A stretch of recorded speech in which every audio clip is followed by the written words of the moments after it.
تعالي حبيبتي تعالي. كل سنة وانتم طيبين.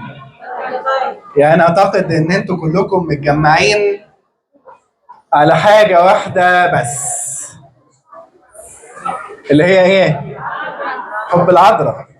اللي هي حب مين؟ اكيد مش انا، اكيد مش دكتور رافت مثلا. حب مين؟ حب العذراء. ممكن ابونا اثناسيوس برضو ان احنا كلنا بنحبه يعني. النهارده هنتكلم عن البيت. البيت، ولما نيجي نتكلم عن البيت اوقات الناس بتفتكر ان البيت هو جدران، هو انا ساكن فين. لكن الحقيقه ان البيت مش جدران ولا اساس. البيت الحقيقي هو اللي بنحس فيه بالامان. البيت الحقيقي هو اللي احنا بنحس بيه بالامان. وانا عايز اسالكم سؤال، ايه اكتر حاجه تخلي البيت فيه امان؟ الايه؟ ربنا. حلو جدا. ايه كمان؟ السلام. شطار. إيه؟ وجود ربنا في البيت. ايه كمان؟ التفاهم، الحب، الاحترام بين الاثنين. هايل. اتفضلي. الايه؟ التقدير. البيت اللي فيه المسيح رفض الارض منه تفيح. البنوته بتقول الحلال والطيبه. ومين تاني؟ طيب بصراحه كل اللي انتوا قلتوه صح. البيت الحقيقي هو اللي فيه الحب والامان والتفاهم والحوار والاحتضان وكل ده، وفيه السلام. لان السيد المسيح قال ايه؟ سلامي اطلب لكم، سلامي انا اعطيكم. ولو البيت فيه سلام ما يبقاش فيه خوف. نقول تاني، البيت اللي فيه سلام ما يبقاش فيه ايه؟ ما يبقاش فيه ايه؟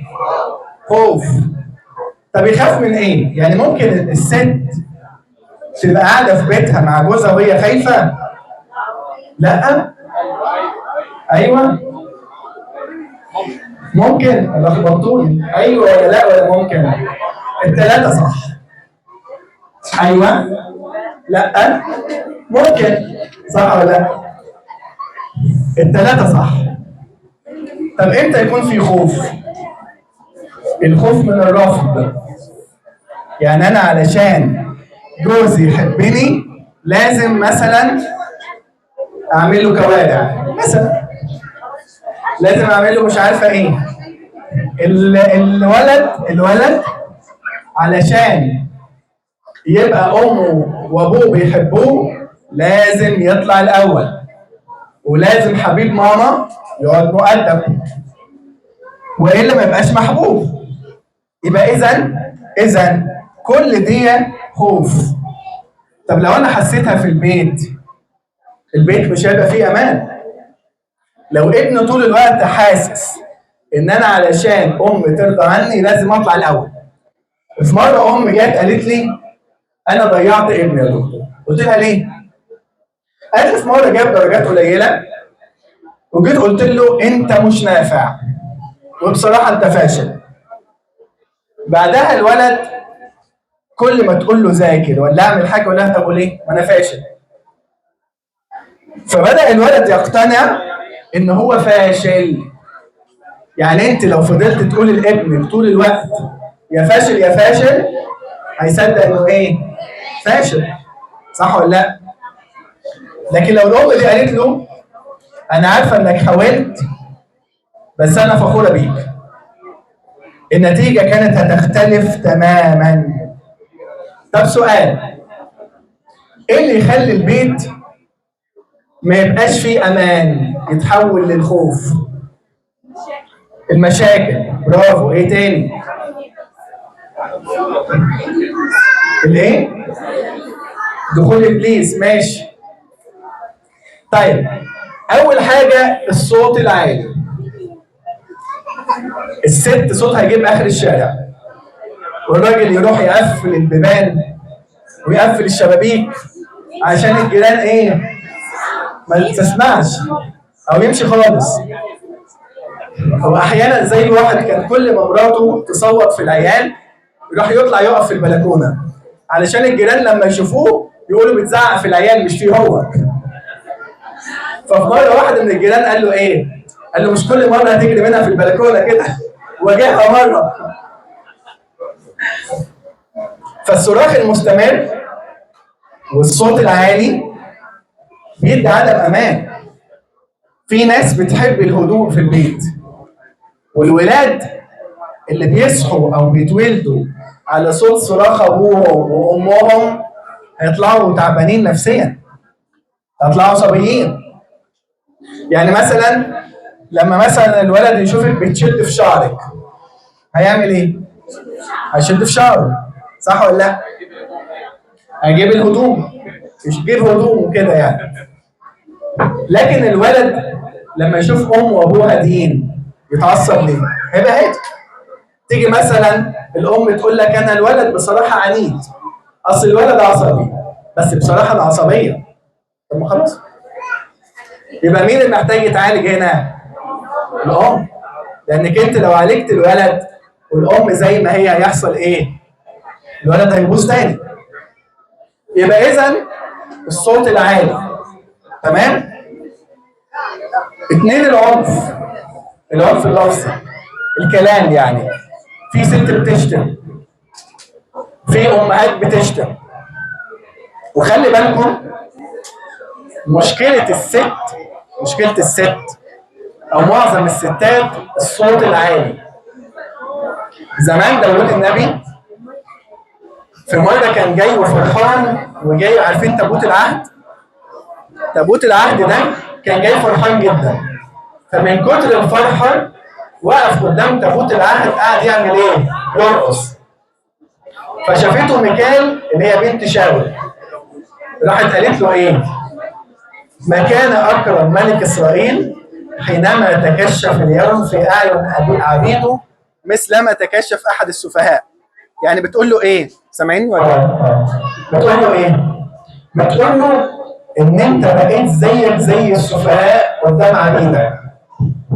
راح داوود النبي راح قال لها ايه؟ لا انا ما اسكتش على الكلام الماسخ دي. ماشي. قال لها بل امام الرب الذي اختارني انا دون ابيك وكل بيته لاكون ملك على اسرائيل. يعني قال لها انت بتقولي الكلام ده، انت نسيتي نفسك، ده ربنا يعني. ماشي. ربنا، ايوه كده تمام. ده ربنا اختارني انا بدل ابوكي واللي جابوكي عشان اكون ملك على اسرائيل. تمام؟ عارفين ايه اللي حصل بعد كده؟ هجرها داوود، يعني سابها. فممكن كلمة واحدة بس تدمر علاقتك بجوزك، تدمر علاقتك بابنك، تدمر ابنك. كلمة كلمة. فخدوا بالكم من الكلام. زي مثلا الام اللي بتقارن ابنها بابن عمه، ابن خالته، باخوه الصغير، او حتى بتقارن في سرها. كل دي حاجات تحسسك بعدم الامان. طيب ازاي نخلي البيت فيه امان نفسي؟ تعالوا كده ناخد كام نقطة، وبعد ما ناخد كام نقطة عايزين نقول للرجالة انت دورك ايه في البيت، والستات دوركم ايه في البيت. اتفقنا؟ ازاي نخلي البيت فيه امان نفسي؟ اول حاجة الكلمة الطيبة. يعني ايه؟ الكلمة الحلوة بتعيش لسنين. الكلمة الحلوة بتعيش ايه؟ لسنين. يعني انت لما تقول لمراتك كلمة حلوة هتفرح وتطير. زي مثلا واحد يقول لمراته ايه؟ يقول لها وانت بتعملي ايه ازيد من الستات؟ هي شقيانة تنظف البيت ومستحملة العيال، ويجي بسلامته يقول لها وانت بتعملي ايه ازيد من الناس؟ هل دي مش كلمة توجع؟ توجع. تخليها تحس ان هي مش متشافه، مش متقدره، يعني هو مش بيقدرها، مش شايفها، فده يوجعها، صح؟ الكلمه الطيبه زي مثلا انا فخور بيك. تخيلي بقى لما تقول لجوزك انا فخوره بيك. تخيل لما تقول لمراتك انا بحبك. تخيل بقى لما تقول لمراتك انت ناعمه في حياتي.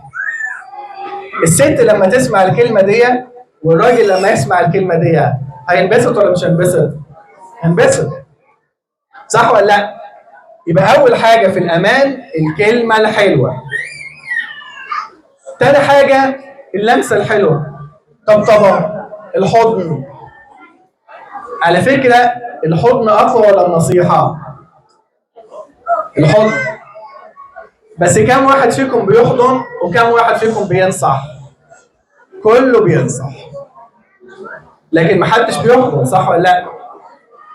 على فكره الحضن بيخلي الولد ثقته في نفسه بتزيد وتخليه يحب نفسه ومناعته الجسديه والنفسيه بتقوى. تخيلوا، يعني في هرمون كده الجسم بيفرزه اسمه اوكسيتوسين. الهرمون ده لما انت تحضني ابنك، ولما انت تحضن مراتك، ولما انت تحضني جوزك، بيزيد هرمون الاكسيتوسين فتبقى مبسوطه. فاذا الحضن ده بيدينا مناعه جسديه ومناعه نفسيه. يبقى اول حاجه ايه؟ الكلمه الحلوه. تاني حاجه اللمسه، برافو عليكم. تالت حاجه الانصات. اسمع اكتر ما تتكلم. احيانا الست لما تيجي مثلا تتكلم مع جوزها، هي يعني بتتكلم تتكلم تتكلم، وبعد ما تخلص يقول لها انت ما قلتيش حاجه مفيده، انت مواضيعك تافهه زيك. واحيانا الست بتتكلم علشان تتسمع، عشان يسمعها. هي مش عايزه حلول، عايزه حد يسمعها. ولما تسمع اسمع من غير ما تقاطع، واسمع من غير ما تنصح. في مره بنت صغيره قالت لي ايه؟ انا عمري ما حكيت لي ماما سر. قالت لي علشان كل مره بحكي لها بتروح تقول لي بابا او تصرخ فيا. هل البنت هتحكي لامها اسرار تاني؟ خلاص. فاحيانا الام تبقى بالنسبه لبنتها وابنها كارت محروق. يعني ايه كارت محروق؟ يعني فقد الثقه فيه، مش عايزه تسمعها. فهل انت لما بنتك بتحكي لك بتاخديها في حضنك وتسمعيها ولا بتنصحيها؟ انتوا اساتذه في النصح الاثنين. بس امتى قد النصيحه؟ بعد 20 حضن واستماع قد نصيحه. لكن انا اول ما حد يكلمني انزل عليه بنصايح وامثله من الجيران ومن العيله وبايات من الكتاب المقدس وقصص القديسين وقصص الاباء الرسل. ايه؟ ما طبعا الناس دلوقتي مش محتاجه نصايح. الناس دلوقتي مش محتاجه نصايح، محتاجه حد يحس بيها.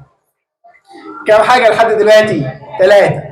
اول حاجه برافو الكلمه الحلوه. تاني حاجه اللمسه الحلوه. تالت حاجه شوف كده شاطرين ازاي، الاستماع الجيد. رابع حاجه المشاركه. احنا بنشارك في كل حاجه. الراجل والست بيشاركوا في كل حاجه في الحياه مع اختلاف النسب. مع اختلاف النسب، يعني في حاجات الست بتشارك فيها اكتر بس برضه الراجل بيشارك معاها، اللي هو مشاركه الحب. يعني حتى انت لو انت قمت بحته من دورها ده معناه ان انت بتحبها، وانت لو قمت بحته من دوره معناها ان انت بتحبيه. يعني جوزك مثلا شغال في ورشه وصحيت الصبح جبت الشنطه بتاعت العده ورصيت له المفكات والملفات والحاجات، وصحي الصبح لقى شنطته متلمعه، جزمته ملمومه. هتبقى مشاركه ولا مش مشاركه؟ احنا بنشارك في كل حاجه. اكل سوا، صلاه سوا، ضحكه سوا، موفي نايت سوا. عارفين الموفي نايت؟ ما تعرفوش صح؟ ولا انا برضه. الموفي نايت ده الفيلم بتاع السهره، يعني نقعد كده بالليل نحضر فيلم كويس لطيف جميل، ناكل فشار، ناكل مكسرات، ناكل في بعضينا، المهم ناكل يعني. ومش مهم طول الوقت، المهم صدق الوقت. يعني ايه؟ يعني المهم ان واحنا بنتكلم او واحنا بنشارك الوقت يكون حلو، مبسوطين. تمام؟ هقول لكم مثال. زوج راجع مرهق من شغله واتاخر، ومراته قالت له ما تتاخرش النهارده، ودخل البيت وهو شقيان وتعبان وقرفان، وجت قالت له اتاخرت ليه يا سلطان؟ عارفين الفيلم بتاع اتاخرت ليه يا سلطان؟ مثلا. وواحده تانية تقول له تعالى ارتاح، عامله لك الاكله اللي انت بتحبها، انت مين فيهم؟ اتاخرت ليه يا سلطان؟ صح؟ واضحه يعني، معروفه. الفرق الفرق بين الكلمتين كلمه تهد وكلمه تبني. كلمه تخليه يقفل منك وكلمه تخليه يفتح قلبه. انت اللي بتختار. تمام؟ كم حاجه لحد دلوقتي؟ 4. رقم 1 كلمه الحلوه، تاني حاجه لمسه، تالت حاجه استماع، رابع حاجه مشاركه، خامس حاجه ايه؟ نسيب بجد. الغفران، التسامح. العلاقه اللي بين الزوجين هي علاقه مبنيه على التسامح. يعني ايه مبنيه على التسامح؟ مبنيه على ان احنا نسامح بعض، نغفر زلات بعض، ما نوقفش على الواحده. لو وقفنا على الواحده البيت يتهد.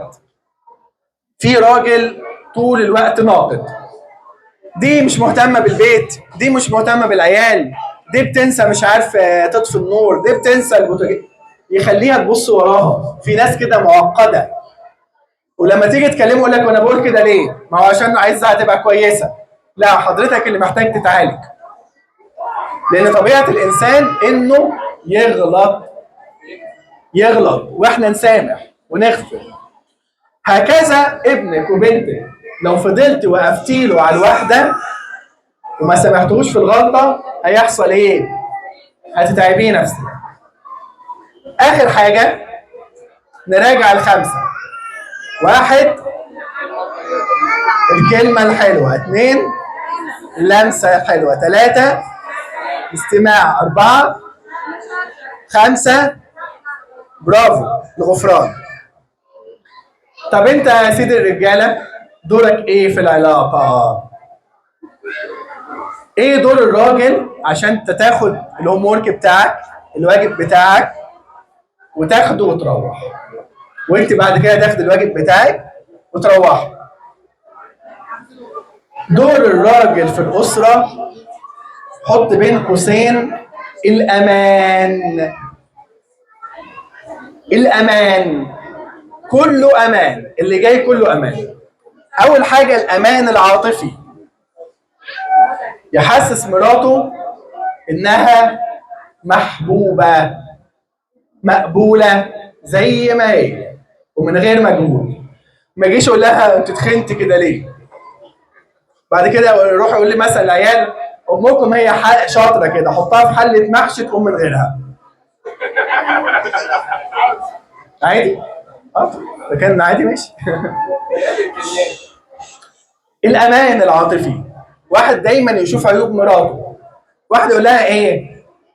خلاص بقى ناخد زماننا وزمن غيرنا، انت كبرتي. الست لو عندها 60 70 80 سنه ما تحبش حد يقول لها كبرتي. صح ولا ايه تاني؟ صح؟ صح ولا لا؟ بس انت شباب، فبالتالي تحب دايما تحس ان هي لسه صغيره، فما ينفعش بقى تقول لمراتك انت كبرتي. اذا الامان النفسي. بعدين يحسس اولاده انهم غاليين، يبقى اول حاجه الامان العاطفي، ان هو يحسس مراته ان هي محبوبه مقبوله، ويحسس ولاده انهم غاليين. تاني حاجه الامان النفسي. يبقى اول حاجه الامان الايه؟ العاطفي. تاني حاجه الامان النفسي. يعني ايه الامان النفسي؟ ما يكونش الراجل مصدر الخوف في البيت. ما ينفعش الراجل يكون مصدر الخوف في البيت. الراجل هو مصدر الامان. يعني في راجل اول ما تسمع صوت المفاتيح وهو داخل البيت تحس ان الامان داخل البيت. تضحكي ليه الضحكه دي قوي؟ مش مصدقه؟ وواحد تاني اول ما يدخل البيت تحسي ان عزرائيل داخل البيت. فانت مين فيهم بقى؟ هل الامان ولا ماليش دعوه بقى؟ انت قلت اهو. اذا الراجل دوره الامان، الامان العاطفي، الامان النفسي. بعدين الامان العملي. يعني ايه الامان العملي؟ يشمل الامان المادي. الراجل هو رب الاسره. لازم تشعر ان انت مسؤول من الاسره وهتدير بيت، وانت مسؤوليه البيت كلها عليك. تمام؟ كمان مسؤول بوعوده. الراجل زمان علمونا ان الراجل يتمسك بايه؟ بكلمته. الراجل يتمسك بكلمته. فالراجل يفي بوعوده ويحافظ على كلمته راجل. وهكذا ان هم الولاد يشوفوا ان بابا صادق. بابا لما يقول حاجه نبقى احنا ايه؟ مطمنين. في مره بنت، اسمعوا القصه دي هتعجبكم. بنت سالت باباها، قالت له بابا، بنت صغيره، قالت له بابا لو انا اتجوزت واحد غير اللي انت عايزه، يعني عكس رغبتك، يعني انا لو حبيت واحد وجيت يا بابا اتجوزه بس كان عكس رغبتك، هل هتفضل تحبني زي ما انا ولا هتغير رايك اني ما سمعتش كلامك؟ قال لها ايه؟ ايه رايكم انتوا بقى؟ لا في الرأي نفس النقطة دي. بس ده مش اختلاف في الراي، ده اختلاف كبير.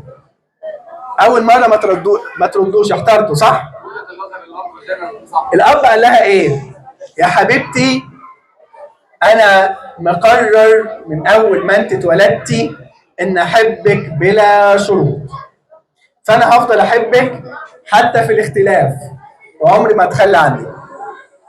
الكلمه دي زرعت في قلب البنت الصغيره امان مدى الحياه.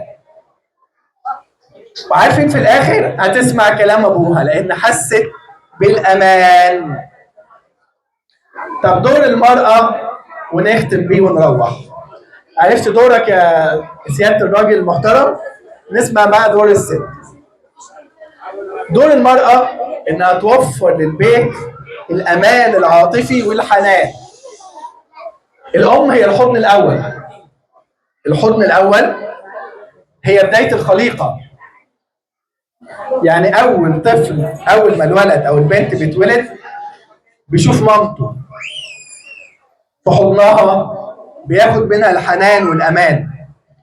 لو كانت الام مصدر الامان والحنان اللي هي بتطبطب وبتحضن وبتدلع، بتعلي صوتها والعيال بيخافوا منها، كده هي فقدت صفه الانوثه. الانوثه صفات موجوده فيكي، فمنها الرقه. عشان كده الست لما تاخد دور الراجل بتبقى بايخه قوي ورخمه جدا وما تطقش، وانا ما احبهمش. انا اقول لك انا راسي براس مش عارفه ايه، زي ما انت قلتي بالظبط، سماح تبقى عسكري. فانت مصدر الحنان. وتلاقي ام مثلا تيجي مع جوزها عامله زي رئيس المباحث، عملت ايه النهارده؟ كنت فين من 6 ل 6 ونص؟ وهكذا. ومع ابنها برضه. اذا الامان العاطفي والحنان. 2 الامان اللفظي. الام الجميله ولادها يسلموا من لسانها وجوزها يسلم من لسانها. يعني ايه؟ يعني طول الوقت بتوزع كلام حلو، بتوزع ثقه لجوزها، شايفاه احسن راجل ودايما بتوصل له ان هو احسن راجل، بتوزع ثقه لاولادها. يعني شوفوا كده، المراه لسانها يا اما ينقط سكر يا اما ينقط سم. تمام؟ ثالث حاجه الامان الروحي. الام اللي بتزرع بذور الايمان والصلاه في البيت. طبعا الراجل معاه في كل ده وهي معاه في كل ادواره، يعني معناها وهي بتوفر الامان اللفظي ما يكونش هو بيشتم، ما يكونش مثلا هو بيوفر الامان في البيت والحنان والقوه وهي بتكون منكده عليه عيشته. فاهمين؟ بس احنا بنقول دور كل واحد. فهكذا الامان اللي بتوفره الام من الصلاه بيفرق جدا. الخلاصه عشان ما اطولش عليكم، الراجل بيقدم الامان بالحضور، انا موجود معاكم بدي الامان للبيت. المراه بتقدم الامان بالاحتواء، بالحضن، بالطبطبه. عارفين في مقوله مشهوره بتقول عن المراه، بيقول ايه؟ كوني له ارضا يكون لك ايه؟ سماء. يعني كون انت ليه ارض يكون لك سماء، وارض تحمل معاني كتير، يعني احتويه، يعني لما يكون متعصب احتويه، هو هيضلل عليك. يعني كل الراجل بالحب تاخد عينيه الاثنين، بالحب تاخد عينيه الاثنين. تمام؟ طب لما الاثنين يقوموا بدورهم من الامان والحنان، البيت ده يبقى ايه؟ حصن. عارفين الحصن؟ الحصن المنيع. زمان لما كانوا يبنوا حصن تلاقي الحيطه مثلا 3 متر. لما انتوا تكملوا البيت يبقى البيت ايه؟ حصن. وده صوره للبيت المسيحي. البيت المسيحي مكان محبه، مكان امان، مكان غفران. تمام؟ البيت مسؤوليه الراجل والست، بنبنيه كل يوم. يعني مش بتبني البيت قبل الجواز، مش بتبنيه قبل الخطوبه، انت بتبنيه كل يوم. كل يوم بتحط طوبه، وخصوصا بعد الجواز. طب ايه الطوبه اللي بنحطها؟ كلمه حلوه، حضن صادق، انصات، مشاركه، اهتمام، غفران، احترام. كل دي طوبه طوبه طوبه. تمام؟ ولما البيوت تكون فيها، في بيوت دايما محكمه، هو بيسال وهي بتسال، وفي بيوت دايما حضن. يعني مثلا اقول لكم فكره حلوه، لو مثلا بيت مكون من رجل وست، الاثنين لما بيحضنوا بعض بيبقوا جسد واحد. جاء طفل صغير يعملوا حضن ثلاثي، يعني هما الثلاثه يحضنوا بعض، بقوا 4 حضن رباعي، بقوا 5 حضن خماسي، ونسمي كده.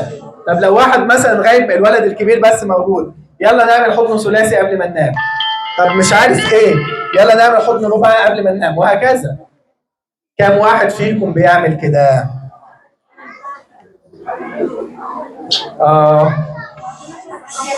ما عندناش الثقافه دي.